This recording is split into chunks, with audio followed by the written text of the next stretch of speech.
ណិតស្ដីពីការអប់រំតាមរយៈទស្សនវិទូក្រិចបុរាណលោកសូក្រាតេសជាទូទៅនៅពេលដែលគេនិយាយទៅដល់គំនិតស្ដីអំពីការអប់រំសូក្រាតេស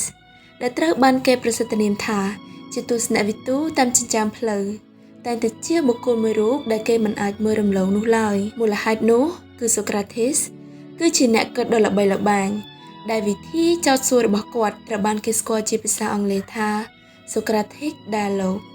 ឬជាភាសាក្រិកសំដៅទៅលើពាក្យថា Elengus ដែលមានន័យថា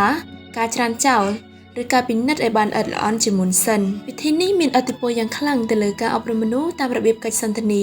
និងការសួរឆ្លើយដោយផ្ទាល់មាត់ដោយមិនខ្លាចញញើតពីលក្ខខណ្ឌអ្វីទាំងអស់គេនិយាយថាគោលការណ៍ទី1នៃការបង្រៀនរបស់សូក្រាតេសគឺការបង្រៀនទៅតាមកម្រិតសមត្ថភាពរបស់សិស្សម្នាក់ៗឬជាភាសាអង់គ្លេសដែលមានន័យថា starts where students are ហើយទីណាក៏ជាកន្លែងដែលគាត់អាចបង្រៀនសិស្សបានដែរការចោទសួរទាំងនេះបានអនុញ្ញាតឲ្យគាត់ក្លាយទៅជាទស្សនវិទូអប់រំមួយរូបដែលបានបង្រៀនឲ្យអ្នកអប់រំទូទៅជាពិសេសសិស្សានុសិស្សគ្រប់សម័យកាលយល់យ៉ាងច្បាស់ថាគតិបណ្ឌិតតែមួយគត់នៃការអប់រំរបស់សូក្រាតេសគឺការចោទសួរប្រឆាំងចំពោះជំនឿរបស់ខ្លួនឯងប្រព័ន្ធសង្គមក៏ដូចជាការបន្តពិនិត្យពីចំណេះដឹងដែលខ្លួនបានជឿជាដើមជាងនេះទៅទៀតតាមរយៈវិធីនេះគាត់បានក្លាយទៅជាអ្នកបដិវត្តអប់រំមួយរូបដែលបានកែប្រែធម្មជាតិដើមនៃការអប់រំតាមរបៀបប្រពៃណីឬការរៀនតាមបែបអកម្មមកជាការរៀនដែលមានលក្ខណៈសកម្មនិងមានការចូលរួមពីគ្រប់ភាគីនៃសិស្សសម្រាប់សូក្រាតេសការអប់រំមិនមែនជាការផ្ទេរចំណេះដឹងចេញពីមនុស្សម្នាក់ទៅកាន់មនុស្សម្នាក់ផ្សេងទៀតនោះទេផ្ទុយទៅវិញគឺការបណ្ដុះឲ្យមនុស្សម្នាក់ៗមានការសង្ស័យចេះឆ្ងល់មានការចោទសួរនិងការគិតបានស៊ីជម្រៅ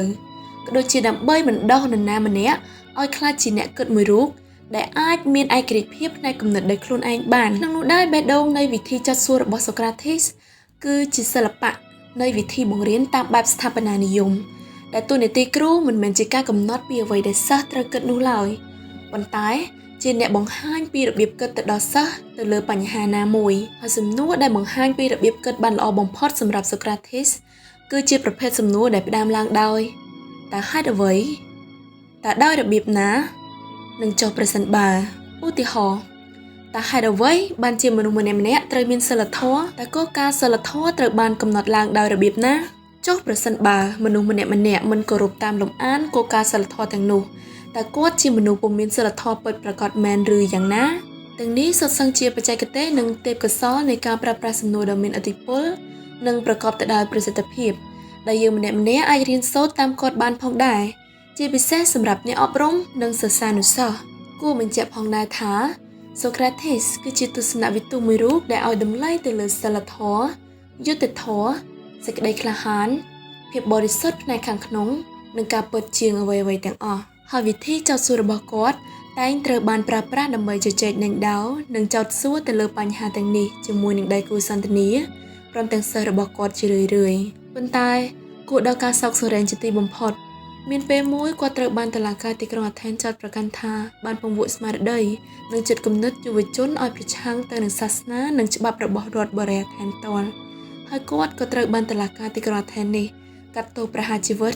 តាមរយៈការបង្ខំឲ្យផឹកថ្នាំពុលបញ្ចប់ជីវិតនៅក្នុងឆ្នាំ399មុនគ្រិស្តសករាជចាប់ពីពេលនោះទៅ